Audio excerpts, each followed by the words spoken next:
What's going on, guys? Today we're checking out a game called Monster Boy and the Cursed Kingdom. And if you remember, I've been talking about this game for a while now in Newswave, for example. And a lot of times we've been getting updates about development, if it was going to have a physical copy, which it is getting physical copies on the Switch and the PlayStation 4. And FDG sent over an early copy for me to check out. This game got me into a bit of trouble. See, I kept playing it. So I'm going to tell you right off the bat, this game is outstanding. It is a great platforming game, and I've really liked my time with it so far. And I played a bit farther than I wanted to before I did these impressions, but to be honest, I had a hard time putting it down after I got started. I do like platformers like these, though, so, you know, it was already kind of for me. But there's a lot of attention to detail in this game, and I'm a little further in, but I picked a spot that really shows off just the visual style of it and how good the hand-drawn visuals look. Because back in October, they revealed that they were switching over to hand-drawn visuals. Now, this is coming out December 4th. It's $39.99, so you're going to have to decide after watching this video what you think about that and if it's something you want to pick up. And it's coming out on pretty much everything. PlayStation 4, Switch, Xbox One, and PC, specifically Windows. And this version we're seeing here today is on the Nintendo Switch. A few details when it comes to resolution and frame rate. 720p, 60 frames per second in handheld mode, and when docked, 1080p at 60 frames per second. So it looks great. I'm playing on a 4K monitor, it still looks awesome. And I think a lot of it has to do with just the hand-drawn nature. And the 60 frames per second, very smooth, really helps the experience, obviously, when it comes to something like a platforming game. But Monster Boy, you essentially will gain abilities which come in the form of different creatures that you can transform into. And the story starts off pretty straightforward, I guess. Your uncle is going around and he is transforming people into different creatures, and it is your job to stop him. And you assume there's some kind of curse or something kind of influencing his behavior, transforms you into a creature in the beginning, and then it's off to find different orbs that then turn you into other creatures. I'm going to show you some here. I haven't unlocked all of them yet, and they're pretty much all shown off on the cover at this point, so if you've seen the cover of the game, you've already seen some of these creatures anyway, and it kind of shows how they're different and why it's interesting and how it makes the game kind of play a bit differently. So this is a Pirate Cove, and I like this area because it's very bright and it looks really cool. There's also, later on, if you think about it, there's like a forest, there's water, there's fire in the form of volcano. That looks pretty cool as well. I'm currently the frog because he can swim very well, and actually have a fire sword that seems to work underwater for whatever reason. But you have different, like I said, different forms, and they'll kind of have different abilities as you go along. Like the frog is obviously very good underwater. He also has a tongue that can grab on to rings that will, there we go, that will let you reach different areas. You have a pig that can actually cast spells, and then you have a snake that's very good for kind of getting around certain areas. He can climb up cliffs and everything. Let me switch over to the lion. He actually has a charging ability that will let me actually run across water like this. So they all have different abilities. You'll also be able to break through. Let me actually go back here because I think this is where I can use the pig's ability. He can actually smell things and kind of uncover secrets. So there is a platform there actually, and he'll actually come up here and help to, again, kind of show off where different platforms are by smelling. So they all have different abilities that will actually work in your favor. And what's cool is the puzzles are all based around those abilities. So as you kind of play through, it'll ask you basically to change. And that is one thing that I noticed that I think could be done better. And there was a patch that was downloaded earlier, and I was thinking about that. I was like, I wonder if they would consider doing that. There's a swing by the frog there. When you switch characters, as you're seeing, I have to hit ZR, and then I go to this menu, and then I have to pick. And that kind of slows down the action a bit.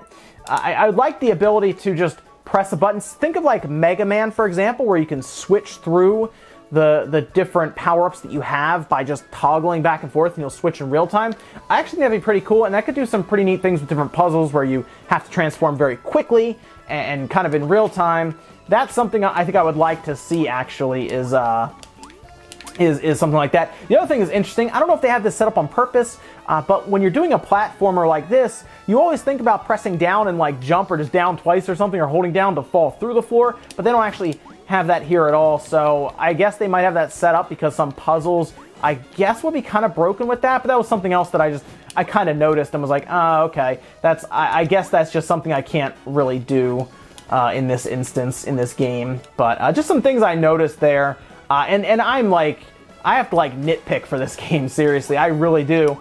For what I've seen here, because I'm really liking it. Not only is this technically an action 2D adventure open world style game, because there's a whole map and I haven't unlocked all of it yet, but you can go to any of these places now if you want, and it's Metroidvania style in a way of you get new abilities and then you can go back to certain areas and uncover new things I still need to go do. I need to go back and find more things. You might be wondering, what do you find? Well, not only do you have a full currency system, you have weapons, armor, shields, and you can see I haven't unlocked many of these at all. I still have to go through them. The boots, strangely, I've found a lot of them. But you also have a lot of items, collectibles, orbs, talismans, magic. You have music sheets to find for a person in the village.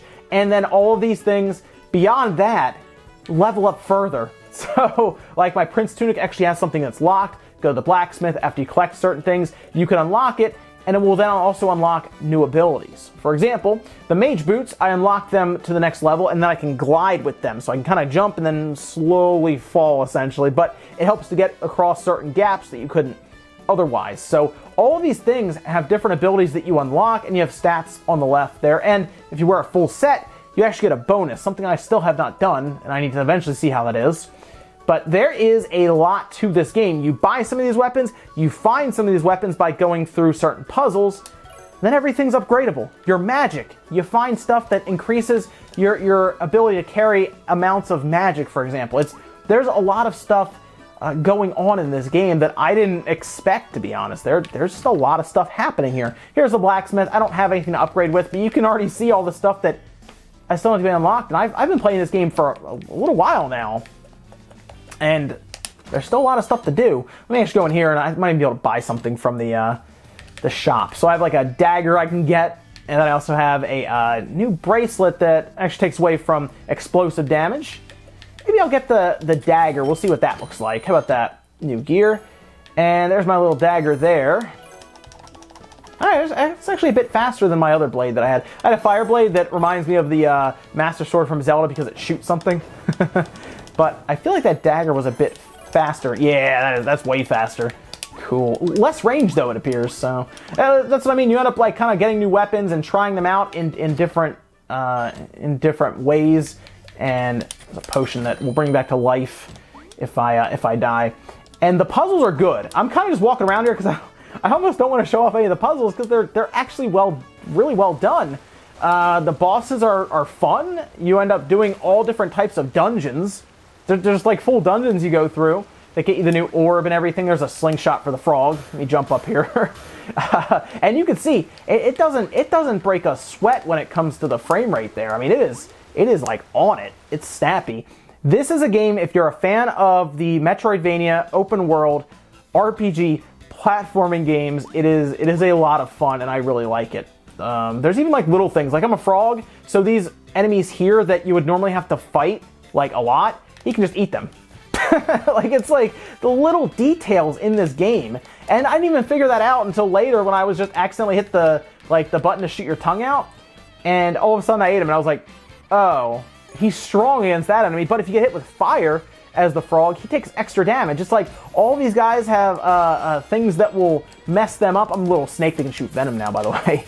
Like, they all have different things that can kind of mess them up, and then they have strong points as well. It's just, there's just so much to do in this game, and the detail is just tremendous. I'm glad they took their time on this game. This game's been in development, it feels like a while.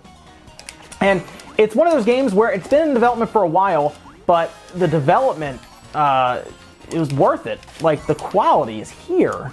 And it's great. There, I can grab that bomb, by the way, with the frog as well and kind of throw it back. And I was just playing this game, and it's one of those games I played, and I haven't played these as recently, where, I already went back there, but where I was just having fun with the game. Like, you get that with some games, where you're just having fun. This is one of those games, where I'm just having a good time with it, and it's a 2D, platforming style game, and it's just a fun game. So I was having fun. Let me go back to the village, actually. And there is a full village. It's kind of like your home base, essentially. Let me go actually back here now. Kind of make a portal. And they do have like fast travel. That's something else I think someone asked on Twitter. Does it have fast travel to get around? Yeah, it does. And you unlock them kind of as you go. Let me go back to the village here that you start at. And I know, looking at the cover, I think there's still a dragon I have to unlock. And I'm trying to think of who the other person was on the cover. I have to double check. But I know I still need a dragon. But you have like, this guy will tell you where to go, for example. Go to the volcano and everything. And I still can't go down there. Like I said, things unlock as you kind of play through it. But I'm having a great time with it. I think it's worth the money. Again, I really like these platforming style games. Love the visuals. I would like some more quality of life features when it comes to transforming between monsters. I would like to just be able to kind of walk and hit a button and all of a sudden, you know, I'm transforming between the snake or the lion. I can just quickly go through. I would like that. I think that'd be a little better than having to put a menu kind of in the way. And again, I don't know if the platforming thing is on purpose, but to be able to fall through the different boards or the different parts would be nice. If that breaks some of the puzzles, it might. I guess you can't do that. But this is coming out December 4th, guys. I would check it out. I think it's a very fun game. The visual style is what really caught me right away. Let me go left here. This is actually kind of more of the opening bit of the game because this is where you go after you leave the village. Let me go through here. And I'll just kind of fight some guys, collect some currency. You can technically, I guess technically you can kind of grind too to get more currency and weapons and everything. See, I'm trying to figure out if there's anything new I can do back here too because it's been a while since I've been here. There's a cloud there. Oh no, hit me. There we go. But it's just a very colorful, very fun 2D style game that I'm really enjoying. I don't even know how close I am to the end of the game, to be honest. I felt like I've been playing this for a while, but they do quote about 15 hours of playtime just through the main game itself. So that's actually pretty lengthy for a platforming game like this. And then, of course, there's just more stuff you can do after the fact. Maybe what's down here? Oh, look, more coins. There's just more stuff you can do kind of after the fact, or you can just kind of go off on your own and do whatever you want, which is kind of neat. Again, it's an open world game. You can use your abilities as you would like to as you go forward. And having a good time with it. There's a snake down there. Let me hit him. Cool. So guys, let me know what you think about what you see here. I like it. I think it could be in the running for definitely best platformer of the year. Oh, he has coins. He has coins. Come back here. I have to see if... Wait, can I use... Let me see. Oh, I can. Oh, that's awesome. That's the first time I've run into him with the... Oh, I'm confused. This might be my... we're going to see. This is up there right now for Indie Game of the Year for me with what I've played. I still need to, again, finish it.